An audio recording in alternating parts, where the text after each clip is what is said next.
¿Por qué Jesús dobló su sudario cuando resucitó?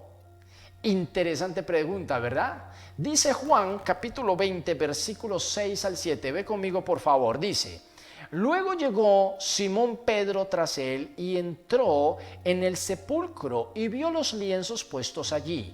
Y el sudario, escuche bien, y el sudario que había estado sobre la cabeza de Jesús, no puesto con los lienzos, sino doblado en un lugar aparte. Qué interesante dato nos da la Biblia en esta ocasión. Ahora, para poder entender esto, tenemos que ir al contexto judío y a su cultura. Cuando un amo se sentaba a la mesa a cenar, su siervo tenía que esperar a una distancia considerable de su amo sin tener contacto visual con él y esperar a que terminase de cenar para poder levantar la mesa.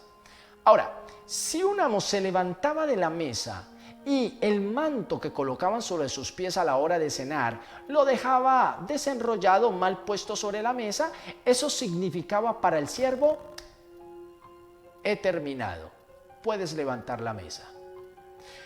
Pero si el amo se levantaba de la mesa y el manto que colocaban sobre sus pies a la hora de cenar lo doblaba sobre la mesa, eso significaba: vengo pronto, aún no he terminado. Dato interesantísimo, porque encontramos en nuestra historia aquí en Juan que cuando Pedro y Juan van al sepulcro, porque habían escuchado de María que Jesús había resucitado, y efectivamente cuando Pedro entra al sepulcro ve que el sudario que habían puesto sobre el rostro, sobre la cabeza de Jesús, estaba perfectamente doblado. O sea, no estaba por ahí tirado, desordenado. No. Estaba perfectamente doblado al lado de la cabecera del sepulcro. Pedro, que era un judío, Juan, que era un judío, entendieron perfectamente el mensaje de Jesús. Por eso nos dejaron este pequeño detalle escrito aquí en la palabra de Dios. ¿Qué significa ese mensaje? ¿Qué significaba ese mensaje para Pedro y Juan? No he terminado aún. Vengo pronto. ¡Wow! Maravilloso. Jesucristo viene pronto. Iglesia, Jesucristo viene pronto. Maranata, Él mismo lo prometió. Él mismo dijo: vengo pronto, iglesia. Ahora, ¿qué debemos hacer nosotros? Sabiendo de que nuestro Jesús, nuestro Maestro, nuestro Salvador viene pronto, tenemos que tener en cuenta dos puntos muy importantes. Primero, Jesucristo, dice Pedro, que está sentado a la diestra del Padre, o está a la diestra del Padre intercediendo por nosotros. Aquí hay un mensaje crucial. Jesucristo, a través de la obra de la cruz y su resurrección, hizo el trabajo de pagar legalmente nuestra redención, nuestra salvación, nuestra liberación. A través de la obra de la cruz tenemos legalmente la victoria contra las tinieblas.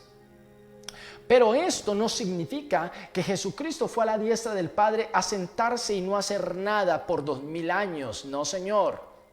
Encontramos que Jesús se encuentra intercediendo por su iglesia. Es decir, Jesucristo sigue trabajando en pro de su iglesia, trabajando para que su reino sea extendido y establecido sobre la tierra. La religión tradicional nos enseñó de que Jesucristo fue y se sentó a la diestra del Padre y ahí está sentado. Ese es el concepto teológico tradicional que muchos tienen de Jesús. No, Jesús no está sentado sin hacer nada. No, Jesucristo, que es el mismo ayer, hoy y por los siglos, sigue trabajando activamente en pro de un reino que es activo, que es vivo, que es dinámico. El reino de la luz no se detiene ni se ha detenido, señores. Sigue dinámico, sigue activo. Ahora, si yo entiendo que tengo un Salvador activo, que sigue intercediendo por ti y por mí, que sigue trabajando en pro de su reino, ¿cuál debe ser mi responsabilidad? Mi responsabilidad es no estar quieto. Mi responsabilidad como embajador del reino de Dios es estar activo, trabajando, involucrado y comprometido con la obra del Señor. No puedo estar durmiendo. Por eso, como dice la palabra, levántate tú que duermes y te resplandecerá Cristo. El Señor no nos ha llamado a estar dormidos, ha llamado a una iglesia que esté despierta, activa, conectada, sintonizada con el cielo. Amén.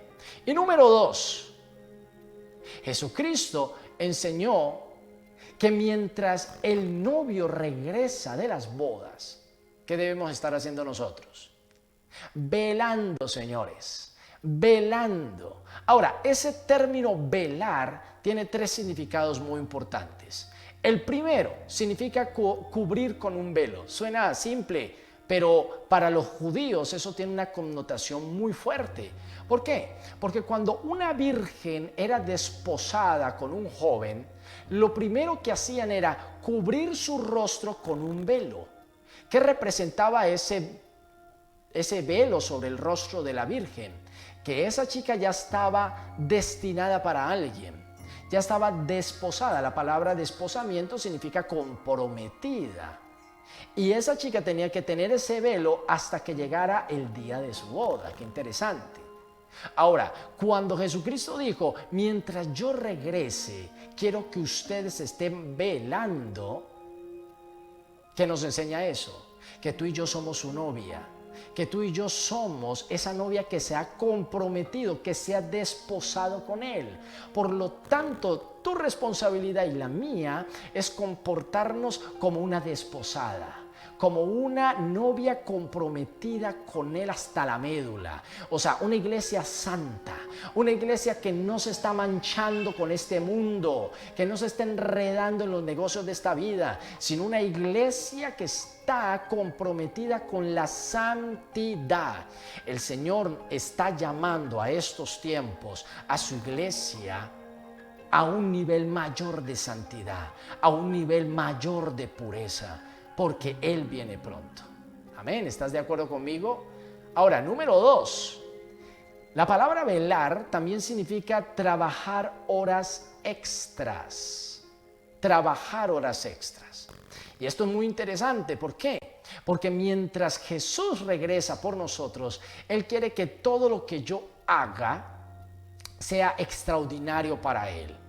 ¿Qué es lo que diferencia la palabra extraordinario de ordinario? Pues el prefijo extra. Como Jesús bien lo enseñó, si te piden la capa, da también tu túnica y tu calzado. Si te piden correr 1 milla, corre 2. O sea, nunca seas ordinario, dijo Jesús. Siempre sé extraordinario, sobresale, sé mejor que los demás. Y esto nos enseña que todo lo que hagamos para Jesús y para su reino tiene que ser excelente, extraordinario, dando lo mejor de nuestras vidas. Si vas a hacer algo para Dios, por más simple que sea, hazlo bien, o si no, no lo hagas. Y número 3, velar también significa estar despierto, como Él mismo lo enseñó, tener nuestro cinto ceñido y nuestras lámparas encendidas. ¿Qué significa tener el cinto ceñido?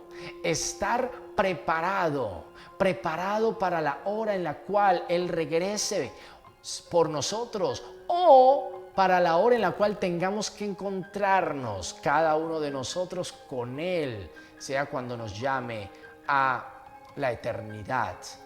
No lo sabemos, pero mientras eso ocurre, yo tengo que estar listo y preparado, viviendo cada día como si fuera el último. Y la lámpara encendida habla de mi espíritu.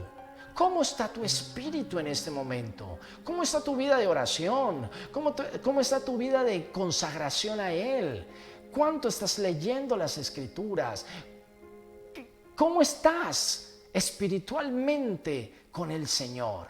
Son preguntas que debemos hacernos continuamente para que nuestro espíritu arda del fuego del Espíritu Santo, que nuestro espíritu no sea una antorcha ya apagada que solamente echa humo, sino una antorcha viva, real, con el fuego del Espíritu de Dios.